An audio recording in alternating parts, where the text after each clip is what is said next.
Buenas tardes amigos y bienvenidos. La fiscal general del estado Diana Salazar ha reaparecido en épocas electorales. No podía ser de menos, ¿verdad? Y usted ya se puede imaginar detrás de quién va a ir la Fiscalía General del Estado actualmente. Creo que de eso no se puede uno asombrar, porque no es nada nuevo. Ante este panorama tórrido que existe en nuestro país, el expresidente Correa da su respuesta a la coyuntura actual. La semana pasada no habían estas intervenciones por parte de la Fiscalía General del Estado y justamente se habla sobre los bancos, que son los que están detrás y también son los que tienen el poder en este momento. Entonces, lo que le pasó al señor Verduga y otras cuestiones judiciales más han tenido su respuesta por parte de la RC5, pero sobre todo del expresidente Correa. Escuchemos. Otra querida, buenos días a ustedes. Gracias por esta entrevista. ¿Y está bien la cámara o quieren que mire Yo los veo al revés. ¿Ustedes me ven bien? Está bien ahí, Okay, bien ahí. okay. Sí, está bien, no hay problema. Dice, el audio está bueno también, se escucha bien. Economista y bueno, residente en Bélgica desde el año 2017 y recibió asilo político en el año 2022. ¿Cuál es su criterio? ¿Cómo ve al país en este momento de elecciones y en donde estamos ya próximamente, a pocos días ya de la elección presidencial? Bueno, no un detalle menor lo que acaba de nombrar de asilo político, porque ¿cuál es más transparente, más profesional? ¿La justicia belga o la justicia ecuatoriana? Que la justicia ecuatoriana se atreve a condenar a un expresidente días antes de su inscripción como candidato en el 2020 por influjo psíquico, y la justicia belga después de 3 años de estudio le dice, son unos sinvergüenzas, de acuerdo con la Convención de Ginebra, no se puede dar asilo a corruptos, por eso le damos el asilo a Correa porque es perseguido político y los corruptos son ellos. Eso, como dicen los jóvenes, game over. Sin embargo, sigue con esa cantaleta algunos grupos odiadores en Ecuador. Pero gracias por mencionar ese detalle fundamental. ¿Cómo yo lo veo? Un país destrozado. Tenemos 5 crisis. Le voy a decir rápido porque podemos extendernos en la entrevista, pero no ha habido tanta destrucción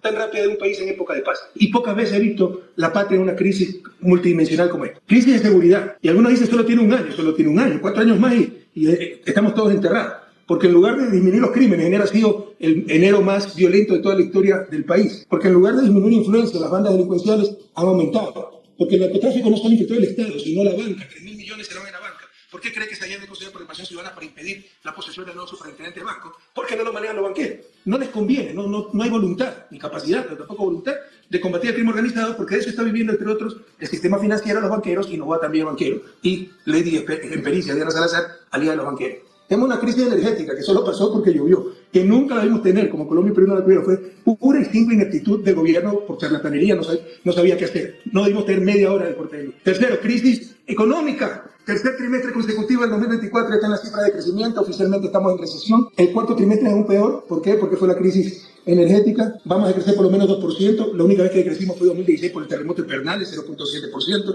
el 2020 el COVID, en los últimos 25 años con la organización, 2020 el COVID, de 7 al 9% crecimos, y ahora con Novoa, con este desastre natural llamado Novoa, cuando ha tenido récord de remesas de migrantes, 3.000 millones más de lo que obtuvo, es una brutalidad, ha tenido crédito ilimitado del Fondo Monetario, ha tenido buenos precios del petróleo, pura y simple ineptitud. Cuarta crisis, servicios públicos, no hay ni medicina en los hospitales, 200.000 niños fuera del sistema educativo, esos niños o migraron con sus padres o se unieron a los grupos criminales, no nos engañemos, esto es una bomba de tiempo. Y quinta crisis, como si esto fuera poco, crisis democrática, institucional, hecho por eso la Constitución, la ley, el candidato a presidente no pide licencia, hoy mismo se le otorga, destituye a su vicepresidenta, nombra a dedo nueva vicepresidenta para que lo reemplace. Es un horror.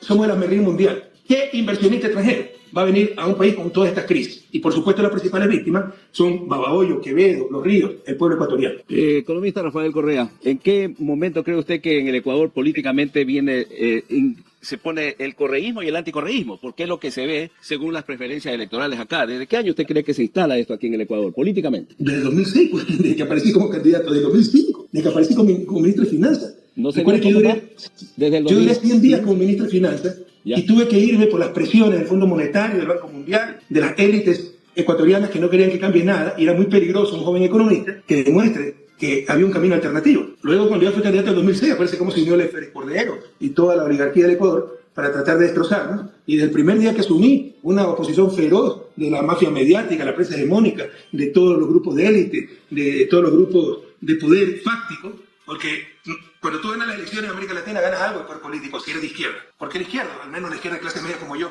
no tenemos poder económico, no tenemos poder religioso, no tenemos poder mediático, no tenemos poder militar, no tenemos poder extranjero que nos respalde. Entonces, gana un poco de poder político. Eso será el 20% del poder. El 80% del poder sigue en las manos de siempre. Sobre todo ese poder económico, sobre todo ese poder mediático que muchos aplauden. Porque el poder económico, los bancarios a todo el mundo le cae mal. Pero los periodistas decimos, que son gente buena, heroicos, y normalmente son así. Pero también los otros, porque ya se ha descubierto con los Chávez y Vicencio la mafia mediática, que con sus ataques llegó hasta el suicidio de una joven, ¿no? El acoso que tenía de todas las mentiras. Entonces, el primer día yo tuve una oposición brutal de gente que no quiere que nada cambie, y con la traición de Moreno, esa gente volvió a recuperar todo el poder, y hoy lloramos lágrimas de sangre porque, mire, tenemos un país destrozado. Usted ha sido crítico con ciertos sectores de la oposición y también medios. ¿Cómo evalúa usted la libertad de prensa actualmente aquí en el Ecuador y también en el poder político? No existe libertad de prensa en estos momentos. ¿Cuántos periodistas amenazados, exiliados y comprados? Porque eso también es atentar contra la libertad de prensa, pues, ¿no? Entonces, con el Chávez y Vicencio, se demostró, no es que estamos ya imaginando, se demostró que hay mafias mediáticas, los Carlos Vera, los, ¿cómo se llaman estos Payares? Los Inostroza, los Marlon Puerta, los Nájera, no me acuerdo, Najas, ¿no? Que se ponen de acuerdo, pagados, para destruir honra, reputaciones, para difundir mentiras, ¿no? Eso también atenta a la libertad de prensa. Pero la libertad de prensa se tuvo que exiliar la periodista Alondra Santiago, Anderson Boscán. ¿Cuándo ocurrió ese mismo gobierno? Somos nosotros los que no respetamos la libertad de prensa. ¿Qué se confunde? Yo no tuve libertad de prensa. Tuve periodistas, actores políticos que querían hacer lo que le da la gana, y eso no es libertad de prensa. En nombre de la libertad de prensa usted no puede mentir. Por el contrario, el rol fundamental del periodismo es ser guardianes de la verdad, y eran los primeros en robarnos la verdad. Eso no es libertad de prensa, ¿no? Pero nosotros somos los primeros en respetar esta libertad, la verdadera libertad. La libertad para informar la verdad, no para informar mentiras. La libertad para opinar, pero diciendo opinar es opinión, y la opinión también tiene que ser basada en hechos lógicos. En nombre de libertad de opinión, yo no puedo decir que usted es un narcotraficante porque eso es lo que opino. Eso es infamia, eso es calumnia, eso es difamación, y es sancionado en Ecuador, en Estados Unidos, en China, en la Cochinchina. Pero si yo lo sancionaba en Ecuador, era enemigo de la libertad de prensa. Entonces, nosotros sí respetamos la libertad de prensa, ahora no se la respeta. Ahora cualquiera que critica al gobierno, se lo amenaza, se lo agrede, se le cierran las radios, se le ponen multas, se le ponen juicios penales, y muchos han tenido que exiliarse y muchos han tenido que buscar protección en otros países. Dicho esto, pueblo de Los Ríos, a quien quiero tanto, mi padre nació en Bogoya, no sé si se acuerdan, ¿no? Enfrente de Claro. Caracol. No, Caracol era la hacienda de mi tío San Joaquín. Correa y Casa. San Joaquín. Pero en todo caso, ¿cómo si Correa y Joaquín Casa. Cristal, casado con Elba y Casa, ¿no? Mora, mi tía abuela. Y mi padre era Rafael Correa y Casa. En todo caso, por si acaso, mi segundo hija es periodista, porque dicen Correa odia a los periodistas. No, primero yo no odio, pero sí rechazo a los malos periodistas, al mal periodismo, como apoyo totalmente a los buenos periodistas y al buen periodismo. Pero cuando usted tildó prensa corrupta, yo siempre, bueno, yo lo entrevisté a usted algunas veces, siempre le dije, economista, diga nombres y apellidos, porque a veces decir prensa corrupta, al menos todo el mundo a uno le dice prensa corrupta, digo yo, como que se estigmó un poco esto, ¿no? Y yo siempre le he dicho, le decía, presidente, cuando en los tiempos que lo entrevisté, hay que decir quiénes son, porque si no, todos estamos como que estamos en el mismo saco. Bueno, con todo respeto, siempre lo dije, lo acabo de decir, se lo acabo de nombrar, que lo veo, Yanino Nostroza, Martín Payares, José Naja, Marlon Puerta, Arturo Torres, todos esos asalariados, odiadores, ¿no? Y en su momento lo decía hasta los medios de comunicación, el Universo, el Comercio, Teleamazonas, Ecuavisa, todos tenían que ver con la banca, con los poderes económicos, y todos no informaban sino manipular los días. Lo que pasa es que no siempre pues, se puede decir en cada momento. Entonces se dice mafia mediática, pero nos referimos a la prensa hegemónica. Como esta querida radio libre de Los Ríos, que por el contrario, siempre nos impulsaron. También lo he dicho que me quedé varias veces, porque siempre buscamos el impulso a los medios de comunicación alternativos. No estos grandes negocios llamados medios de comunicación. creo que la última vez estuvo aquí usted en el 2018, previo a la consulta popular, estuvo aquí, presencial. Y luego, en las elecciones presidenciales, ya no, iba a ser una entrevista, pero hubo un malentendido o algo así, y no se pudo hacer. En fin, ¿cree usted que la polarización política ha afectado el desarrollo de este país, economista, en esto del correísmo y el anticorreísmo, en donde hay fuerzas que empujan para un lado y fuerzas para otro? Mire, eso sucede en todos los países, pero de forma civilizada, dentro de reglas de juego. Son antagónicas las ideas, incluso los que creen en la dialéctica, tesis, antítesis, surge una síntesis superior a la demás. Esa es la forma de mejorar la capacidad, la calidad de la opinión pública, por ejemplo. Y una democracia se mide por la calidad de su opinión pública. Ese es uno de los graves problemas de la sociedad informacional, como lo llama Manuel Castel, la filosofía actual, y lo que dice el filósofo coreano Byung-Chul Han, y que le llama infocracia, que combina con los software que tiene, con los datos que tiene sobre una persona, ¿no? Con eso más de uno mismo, hace estrellas. Eso no hace bien a la democracia, destruye la democracia. Eso no es malo. Siempre y cuando se guarden los principios civilizatorios, siempre y cuando se tenga lealtad democrática y todo se haga en el marco democrático. Pero a mí me dijeron de todo, de todo. ¿Cuántos alcaldes muertos? ¿Cuántos candidatos muertos hubo en mi gobierno? ¿Cuántos periodistas exiliados? Se fue este enano, ¿cómo se llama? Ya me olvidé el nombre del palacio, ¿cómo se llama? Emilio. ¿Por qué él quiso? No tenía nada, absolutamente ninguna amenaza, no se robó nada.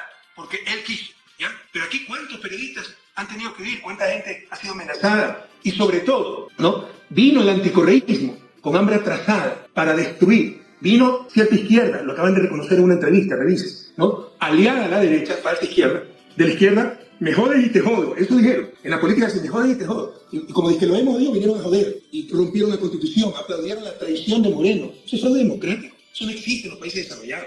Jamás va a alguien ocurrirse, lo sabe, que gana con los votos de un proyecto político, con un proyecto, con un plan de gobierno progresista, lo tira a la basura y se une a los banqueros, a Lazo y aplica el peor neoliberalismo. Ese es fraude democrático. No existe en los países desarrollados. Luego rompieron la constitución con la consulta mañosa, con el consejo transitorio, aplaudieron cuando Trujillo se declaró emperador, cuando nos empezaron a perseguir, que sobreendeudamiento, que paz con los narcos, que sobreprecio, que secuestro, que asesinato. Yo tengo 55 indagaciones penales. Empezaron a aplaudir, rompieron una y otra vez la constitución, solo ¿cómo se llama este tipo? Moreno tuvo 4 vicepresidentes. Hoy, me va a saltar el verde Lazo para no aburrirlo, pero hoy, Trujillo destrozó toda la institucionalidad, votó ilegalmente a las autoridades legítimamente electas, puso a dedo a los peores con tal de que sean anticorreístas. Hoy este señor destruye la Constitución, pero puede correr a la aplaude. Entonces, esta clase de confrontación, por supuesto que hace daño, porque no existe lealtad democrática, porque no existe respeto al Estado de Derecho, pero la confrontación de ideas, no como enemigos, como adversarios políticos, en el marco democrático, por el contrario, le hace bien a una sociedad. Pero no tenemos esta cultura política de juego, lastimosamente. Se considera el adversario enemigo y la cultura de la trampa. Tengo el poder, ahora sí te jodiste, Correa, porque me aumentaste impuestos, porque tengo que tratar mejor a mi empleada doméstica, porque no me dejaste tirar piedras contra el Palacio de Gobierno. Entonces te meto preso a tu gente, te invento casos, te calumnio, rompo la Constitución. Por supuesto que eso no va a ser bueno para la democracia. Economista, ¿qué opinión tiene sobre lo que pasó el fin de semana con el allanamiento al Consejo de Participación Ciudadana y Control Social? ¿Cuál es el fin, o sea, cuál es el fondo de ese tema? Alterar las elecciones, ¿por qué se puede engañar? Pero si ya tenemos experiencia, pues. Esta señora fiscal, que es una delincuente, pero para empezar, queridos jóvenes, ¿abrió en qué lugar del mundo? Alguien que saca 10 sobre 20 en un examen puede ganar un concurso, ¿no? Es que sacó 30 sobre 30 en comunicación oral y Demóstenes. La pobre mujer no sabe ni expresarse en español. Pero suponiendo que haya sido cierto, ustedes deben tener un mínimo en cada nota. No es que tengo la peor nota en una, la mejor nota en otra y en promedio estoy bien. Como decir, en matemáticas saqué 0, en biología saqué 20 y pasé. No, se queda en matemáticas y no pasa. ¿Me explico? Pero esta es la trampa, es evidente la trampa. Más el plagio. ¿Cómo puede ser fiscal que lancea a una mujer así? Una tramposa así, porque todo el mundo sabe que plagió su tesis. No lo pudieron negar, pero le llamaron impericia. Imagínense una universidad que gradúe profesionales que copian su tesis y le llamen esto impericia. Como el caso de Glass también, ¿no? Googleen, queridos jóvenes. Porque a veces menos. En muchos países, cuando se descubren estas cosas, con dignidad, renuncia a la ministra, renuncia al fiscal. Acá no. Acá, más prepotente que nunca. Y la trajeron, interrumpieron incluso su lactancia en Argentina, para alterar pues, las elecciones porque se ven perdidos. Como lo hicieron en el 2021, acuérdense que dijo que publicó un video, supuestamente del Ejército de Liberación Nacional, financiando la campaña de Andrés Arauz, hicieron venir al cómplice, al fiscal hoy enjuiciado, dicho sea de paso, en Colombia, y todo era mentira. Se demostró que era un montaje, ese video, pero habían pasado las elecciones. 2023 hemos ganado una sola vuelta. Asesinaron a Vicencio, dejó correr el rumor, impulsó el rumor de que éramos los correístas cuando siempre supo que eran los grupos delincuenciales, ¿no? Y en la segunda vuelta de 8 sicarios asesinaron a 7 y al que sobrevivió dijo la fiscalía que nos había acusado de ese testimonio. Todo era mentira. Entonces, como están desesperados, traen nuevamente a esta delincuente. ¿Y qué hacen? Allanar el Consejo de Participación porque ha desacatado una resolución de la Corte Constitucional. Supóngase que fuera cierto. No es más fácil decir corrupto. No es más fácil decir, bueno, ustedes están cometiendo un delito, que tampoco es delito. O sea, si uno se equivoca con una interpretación, lo mete en la llana, lo mete preso. Es una locura, ¿no? Pero suponiendo que van a cometer un delito. Bueno, ustedes están cometiendo un delito, empieza una investigación. No tiene que allanar, ir a robar celulares. En sus celulares usted puede tener ¿cuántas cosas privadas? ¿Se imagina con cuántas cosas lo pueden chantajear? Esta es la estrategia que ha utilizado esta mujer todos estos años. Pero además, este caso es muy particular, mi estimado amigo. Querido docente, son pilas. ¿Por qué? Porque se trata de superintendente de bancos. ¿Por qué tanto lío por un superintendente de bancos? Porque, como les digo, somos el nuevo narcoestado del planeta. Pero el narcotráfico no solo ha infiltrado el Estado, ha infiltrado la banca. Se lavan cerca de 3.000 millones de dólares en la banca. Es demasiado dinero para que no se den cuenta. No quieren combatir el narcotráfico porque quebrarían los bancos. Y por eso no quieren un superintendente de bancos independiente, sino un peón de la banca, un peón de Novoa, que también es banquero, un peón de la fiscal, que es cómplice de los banqueros. Y por eso allanan una función del Estado por un supuesto nombramiento mal dado. Eso no se ve en ninguna parte del mundo, querido compatriota. Economista, ¿qué pruebas hay para que le llame así a la fiscal de la Nación? ¿Hay pruebas para decirlo así? De que los delitos. ¿No ha visto usted eso es una cloaca de delitos? Tráfico de influencia, montaje de casos. Pero ahí se vieron fechas adulteradas, fechas ahí en esos chats. Ya eso no pudieron haber sido manipulados ya después. Pero perdóneme, si hasta la propia esposa de Villavicencio reconoció que los chats son verdaderos. Esto es una manipulación de ellos. Inventaron un chat muy astutamente con 31 de febrero. Ese chat no está en el teléfono de Villavicencio, precisamente para que caigan en la trampa los ingenieros y digan, ha sido inventado todo. No, eso se lo inventaron ellos. Y hasta la esposa de Villavicencio reconoció que esos chats son verdad. Es imposible un trabajo de inteligencia de esta magnitud, de esta profundidad, ni la CIA lo pudiera hacer. Los chats son verdaderos, pero no son los únicos chats. Tiene chat con Bocar, tiene chat con Maribel Barrero, tiene chat con Ronnie Aliaga, tiene chat con de CIE preparando el caso Soborno. O sea, las pruebas sobran. Lo que pasa es que hay una justicia selectiva y una impunidad total hacia la fiscal para que sigan persiguiendo a los correístas. Que nadie se engañe, somos una delincuente total. No existe una prueba, existen docenas. No existe un delito, existen muchísimos delitos. En cualquier lugar del mundo estaría presa, pero todo está tomado en Ecuador. Bueno, como decimos, ve los toros de lejos usted. ¿Cuándo estaría acá en el país, economista? Sí, ¿Cuándo regresaría acá? sí, respeto su punto de vista, que es escéptico. ¿Por qué no fueron tan escépticos cuando se condenó a un expresidente por influjo psíquico? Si la prensa hubiera cumplido su rol, jamás hubiera podido dar algo así. Pero la prensa, sobre todo la mafia mediática, los medios hegemónicos, aplaudieron esa payasada que era reír a nivel mundial. La mesa en Calimán a nivel mundial, por mi influjo psíquico. Pero mientras que con la fiscal sobran las pruebas, ahí todavía somos escépticos. Haga periodismo de investigación, se lo ruego, investigue. Y diga si estoy diciendo la verdad o no al pueblo lo reo.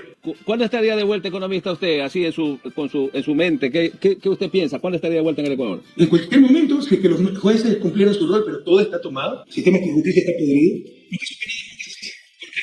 Porque se juega el bien más preciado después de la vida, que es la libertad. En consecuencia, si usted está acusado de asesinato, pero nunca se encontró el cadáver, y ya hace 10 años que está la sentencia, usted ha cumplido 10 años de condena, y supone que lo condenaron a cadena perpetua. Y resulta que aparece el muerto. ¿Qué pasó? Se nos fue el audio. Sí, se nos fue el audio. No tenemos audio. ¿Ah? Sí, allá es el problema. Se nos fue el audio, economista. A la parte final ya. No le escucho. Se le fue el audio. Estábamos bien, ¿ah? Hasta las 7:42 minutos, creo. 7:42, estábamos bien con la entrevista. Son las 7:43, en todo caso, para la despedida, ¿no? Si puede retomar el audio. Sí, adelante, economista, para la despedida en esta entrevista de la mañana. Bueno, se le fue el audio allá al economista Rafael Correa en Bélgica. Y la parte final la estábamos escuchando y esa pregunta que le hicimos, ¿no? Al final de la entrevista. Bueno, usted me dice si ya despedimos. ¿Economista? No está, ¿no? Sí, ahí le escribe que se le fue el audio al final de la entrevista y creo que ya estamos en el tiempo. 7 de la mañana con 43 minutos, 40 segundos. Estamos llegando al final de esta entrevista con el economista Rafael Correa Delgado. Ustedes saquen conclusiones, ¿no? La verdad que saquen conclusiones y ya, ahí está. ¿Este economista ahí en línea?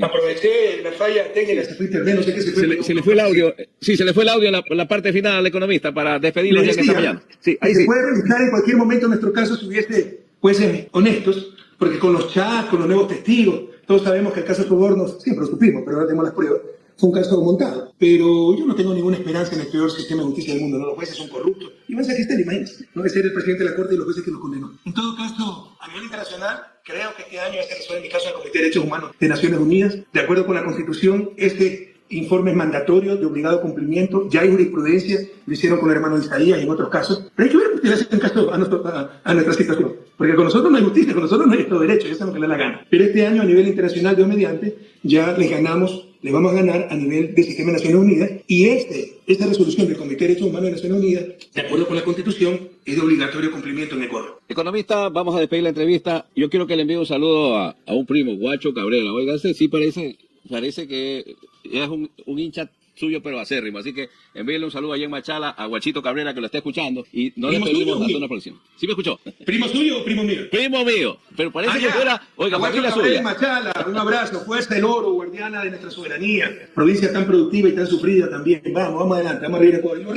Los ríos, perdónenme un poco la brusquedad, pero ustedes escupen y sale algo. Porque aquí hay tierra más fértil. Potencia agrícola del Ecuador. Por eso les mandé la matriz del banco, del ex Banco de Fomento Ban Ecuador para la agricultura. Me fui al gobierno, le regresaron la matriz aquí. ¿Cómo permiten esas cosas? ¿Cómo permiten? ¡Qué insulto al pueblo de los ríos! Pero en todo caso, los ríos queridos, tierra fluminense, tierra tan hermosa, tierra bastión de la Revolución Ciudadana. Hoy más que nunca, tenemos que recuperar la patria. Miren la destrucción que estamos. Comparen con 2007-2017. Era cualquier tontería, así son los mediocres. Que pactamos con los narcos, que alto precio del petróleo, que sobreendeudamiento, que todo fue con sobreprecio. Ustedes solo pregunten, ¿cuándo vivíamos mejor? ¿De 2007 al 2017 o de 2017 al 2025 esta tragedia, en esta desgracia que sufrimos hoy en día. Yo era el país como el segundo más seguro de América Latina. Hoy somos de los más violentos del mundo. Dejé al país como exportador de energía, como una de las 5 matrices energéticas más seguras del planeta, sobre Francia, sobre Brasil, sobre México, sobre toda Latinoamérica. Solo nos superaba Canadá, Estados Unidos, Reino Unido y Dinamarca. Hoy importamos energía y tenemos cortes de luz de 12 a 14 horas. Nunca más esta tragedia, compañeros. Lo hicimos una vez juntos, lo volveremos a hacer. Este 9 de febrero, a revivir juntos a Ecuador. Un abrazo, mi río querido. Muchas gracias, economista. Gracias a usted por esta entrevista. Ok, que tenga buen día, economista. Muchas gracias. Igualmente. Y para usted, ¿qué opinión amerita toda esta situación que de por sí quiere manchar otra vez a la poca democracia que queda en Ecuador, la democracia en las elecciones? Hágame saber su opinión y nos vemos en un siguiente video.